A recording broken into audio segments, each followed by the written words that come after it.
There are time bombs ticking in everybody's home, and what I'm going to do is bring up the subject. Brad's going to give us one line about the things, what to do, how to prevent it.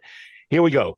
Before it's too late, fix these things, folks, or get on them. Foundation, Brad. Yeah. So you're looking here. If you see any small cracks, particularly in the brick veneer, anything, particularly crack through a brick, stair step in the mortar, have it looked at right away because that's giving some indication that you got movement in your foundation.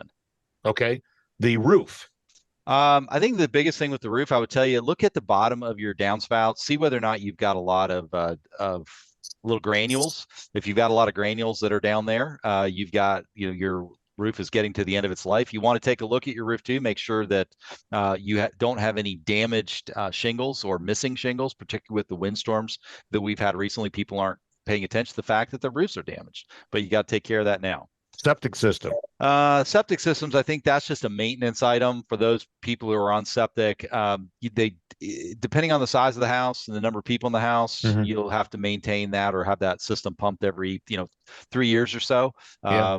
But also you want to make sure that you're not putting foodstuffs and other things down into the septic system. Electric. Okay. Keep it to the ones and twos out there. Sorry. Okay, got it. Yeah, referencing that. Electrical wiring. I think this article is referencing the older homes, those that have single strand aluminum wiring, those with Federal Pacific panels, Zinsco panels. You just want to make sure that you don't see any evidence of overheating. Make sure you have an electrician that you know and trust, and have them come in periodically and do the inspection on the system. Make sure it's still functioning correctly. Crawl spaces. Open it up, take a look at it. Please, you can't imagine how many homes we inspect that people don't know they have raw sewage in their crawl spaces because they've had pipes leaking and they didn't know it. So check that periodically just to make sure you don't have water building up under there. Furnaces. Furnace and HVAC, generally, you're just looking to make sure that you've got some sort of a service contract.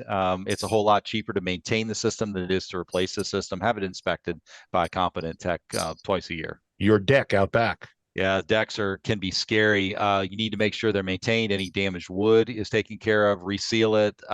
Also, make sure that you look underneath if you can. Make sure it's not pulling away from the house. We see that a lot, particularly those that are nailed on rather than lag bolted in. Heating oil tanks, if you've got one. Heating oil tank. This is something that has come up. Actually, just recently, we had an environmental engineer who had to work with one of our clients with a tank that was left in the yard. People weren't aware of it. They knew there was a vent there. Problem was oil had been left in the tank. The tank rotted out. It leaked, leached into the ground, and it was a big, expensive remediation job to clean out. And the homeowners had lived there for a lot of years and didn't even realize there was a tank in the yard.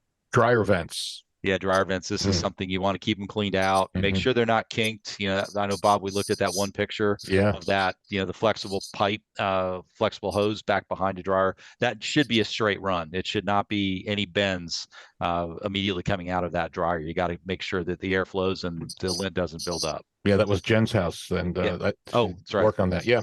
Well, it's funny you say that. My cousin was doing repair on his dryer vent, and he sends me a picture of a 90-degree, like 4-inch ejector, but it was at a 90-degree and elbow. And I said, no, you got to run it straight. I was like, if you have an elbow, that's a place for lint to pick up. He goes, well, tell that to everyone else in my apartment building. And I was like, well, then you may have a fire issue in your apartment building. Yeah, get out. Yeah. Old plumbing. Yeah, old plumbing. If you have a house that has galvanized pipe, or even if you know you've got lead pipe in your house, you want to watch for that. A lot of copper in the city gets pinhole leaks. Does a lot of water damage. This is just something, particularly if you've got a basement that's unfinished and you can see the pipes, but keep an eye on it, because as soon as you find a water spot, you want to get your plumber out there to take a look, because it may require an upgrade to finally, water heater. Yeah, water heaters, just, this is something that either for most of us, it's just they work or they don't work. This is just, if you're in the habit of draining them periodically, great, keep doing that. If you're not in the habit of draining it, as soon as you open that valve, no, it's probably not going to close again. Got it. And don't block the area under the discharge for the pressure relief valve. Make sure if it blows, right? If it blows, you don't want to be there.